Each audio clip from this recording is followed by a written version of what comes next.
Since children who have ADHD have a harder time focusing and oftentimes get distracted, it is a good idea to know the best way to effectively communicate with them. Well, that's what this video is all about. We're going to be talking about how to communicate with children with ADHD.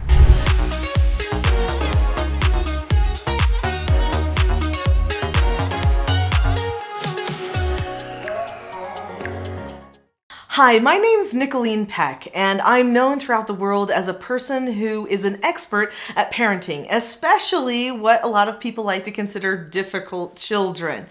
And that's because years ago, when I was a young mom, I started doing foster care for troubled teens. I had two little ones of my own, my husband had a career change, and we felt like the best thing that we could do to keep me with my babies and to help my husband launch into his new career was for me to take on a new career. So I switched from being a career woman to being a full-time mom and foster mom. I took in youth ages 12 to 18, and they all had a variety of things that they were dealing with. These were high-level treatment care youth, and the majority of them had things in their files like ADHD, OCD, ODD, RAD, kleptomania, compulsive lying, anger control issues. You get the idea. Anyway, ADHD was the most common thing that was written on the files of the youth that came into my home. And so it was my job to help them learn how to conquer themselves, fix their relationships,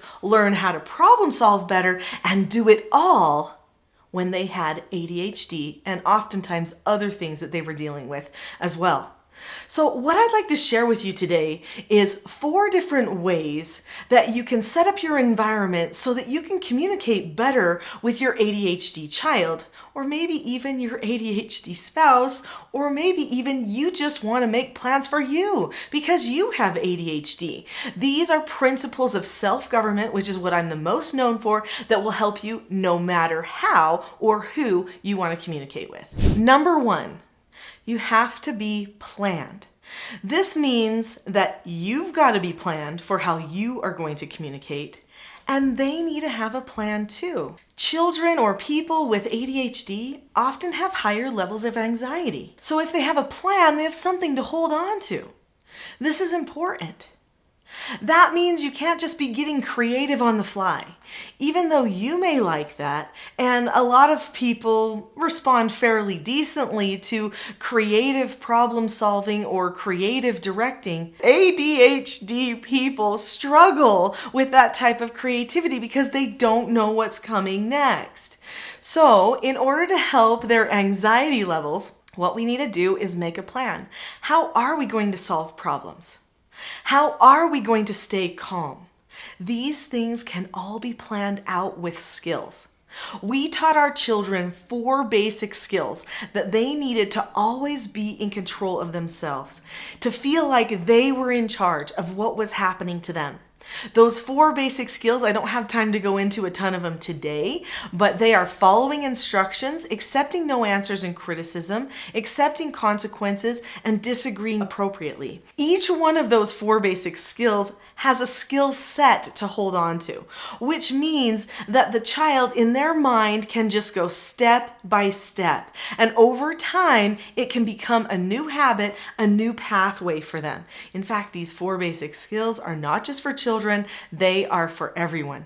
So one key thing with making a plan that we rule out is lectures. People who have ADHD are not going to focus on a lecture for very long. In fact, once they stop being able to focus on your line of logic and your lecture in the direction you're leading them, it will actually start to cause them stress and anxiety. So lecturing is never going to be effective for them. Number 2, be predictable.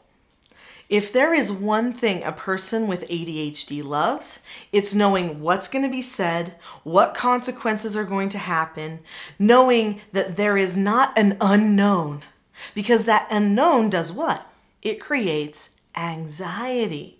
So if you are predictable, that means you have exact words that you will say whenever you're solving problems with them. I know this sounds a little bit uncomfortable to some people to plan out every single word. In fact, I'm a type of person that likes to live in the moment, let her hair down, have fun, be creative. I mean, I've written books, I've written courses, I love to cook. Those are all creative things. But when it comes to my relationships, especially with people who have struggles with anxiety and focusing, then I am going to make sure that I'm predictable. This helps them and it helps me so that I don't end up doing something I wish I didn't. So when I correct my children, I have a 7-step process that I go through. And I say the same things every time. It starts with a description. Just now, I gave you an instruction. And then I describe what happened. And then I tell them what they should have done, what they've earned. We have certain practices. There's a method for correcting it. And they know those words exactly. In fact, the children can do the correction if they need to. We role play all the time. And they can perform the correction on me. Not that that's their role, they wouldn't, but when we practice, they know it. They know the other side of it. So even if it looks like they're struggling, they know the words I'm saying when it's the moment of trying to help them sort through a problem, get calm, be okay when things aren't okay, and correct some issue that needs correction. So predictability is huge. It's going to be something that will give them a sense of security as you are communicating with them. Another thing about predictability is you should use the same words, the same consequences every time. Be consistent, okay? If you allow some things to go and not be corrected, and then correct other things, that's confusing for a person with ADHD. Let's be real, that's confusing for anybody. So be consistent. Make sure that you are always correcting the same problems, just like you said you would. People who have ADHD thrive in environments with boundaries. So consistency shows them their boundaries and they have happiness, peace, they're a lot more successful. Number 3, keep things simple. There's one thing that I learned with one of my foster children early on. I like to be efficient. So I tell people, okay, you get to do this chore and this chore and then do that, get that to load in the car. And I like to make lists of things. And then in my head, I've got my list and I go off to do it. Somebody with ADHD is just being set up for failure if you do that. So what you need to do is keep it simple. Tell them step by step what needs to happen. So first you would tell them, I'm going to give you an instruction. Prepare them to even succeed. I call that pre-teaching. And then you keep the instruction broken down into smaller instructions. So if the normal instruction you wanted to give was load everything that we need in the car for our journey, wherever we're going, that's a big one. What does that mean? What is everything? Another example of a really broad instruction would be, I need you to clean the toy room. They walk in there, there's stuff everywhere. It's hard to know exactly what we should be picking up and not. So instead, what you would do is you would say, okay, I'm going to give you an instruction. Do you remember how to follow an instruction? Now there's 5 steps to following an instruction.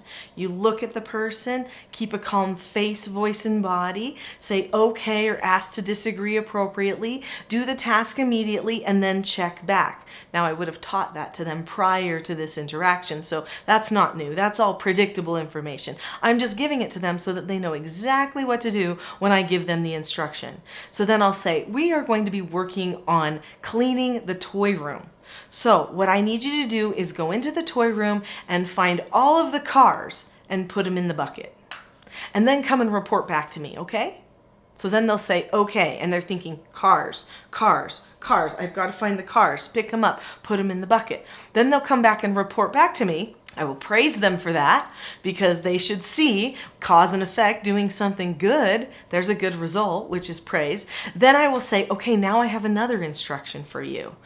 Now I need you to go into the toy room and find all of the blocks and put them in that bucket, okay? So then they say, okay, and they go in and they find the blocks. So this is how we break things down so that they don't have to be held accountable for this huge chore that they weren't able to process in the first place. Keep it simple. Take them step by step through it. Over time, they'll learn how to add more and more things to their plate, but they've got to grow their capacity, and for them, it's a little bit more difficult. Number 4, be calm. That means not emotional. The front part of the brain is the part that does the thinking for the person. When a person has ADHD and they start feeling anxious or worried or not being able to focus, they are not in that front part of the brain. They are somewhere else. If you throw emotion at them, that throws them back even further into their emotional parts of the brain so that they can't think as clearly. So when you're correcting them or something's going wrong, you've got to stay calm. That means you've got to have your own self-government. You've got to learn how to control the beast within.